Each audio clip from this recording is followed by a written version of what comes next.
Hello बच्चों, let's see the question. Lichens are the indicators of A. Water pollution, B. Air pollution, C. Soil pollution, D. All of this. So हमें ये पूछा गया है lichens जो होती है वो indicators है किस pollution की.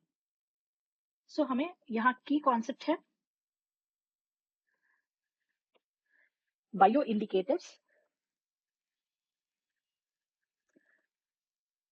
Bioindicators are nothing but ये biological species होती है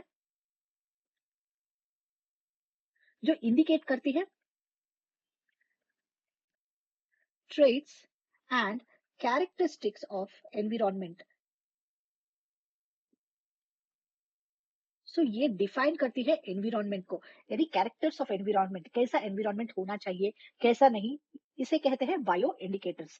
सो when it comes to lichens, lichens एक सिम्बायोटिक एसोसिएशन है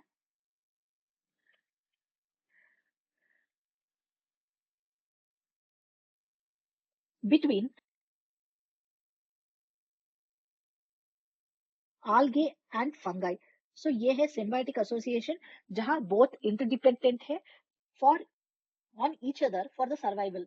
सो algae एंड फंगाई, यहाँ algae फूड प्रोड्यूस करता है और फंगाई देता है सपोर्ट टू स्टे. सो ये पाया जाता है.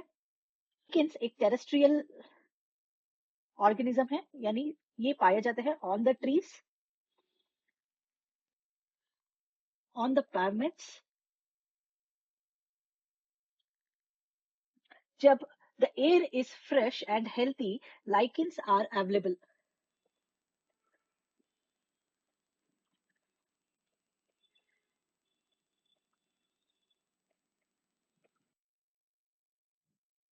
जब एयर फ्रेश होता है और हेल्थी एनवायरनमेंट होता है, इसे क्या लाइकेंस बहुत ग्रो हो जाते हैं.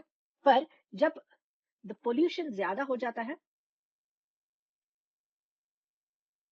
लाइकेंस सरवाइव नहीं. सो ये सरवाइव नहीं कर पाते क्योंकि द पोल्यूटेंट्स जो होती है, यानी सल्फर और नाइट्रोजन जो होती है,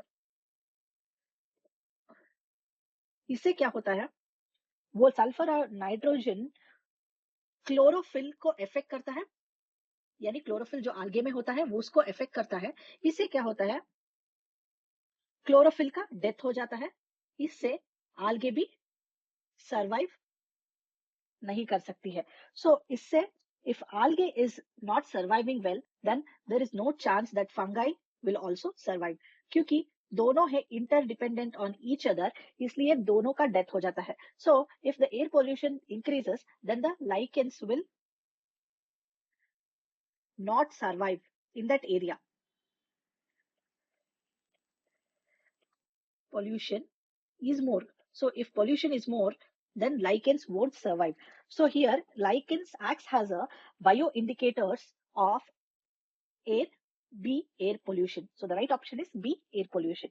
Hope you understood well. Best of luck.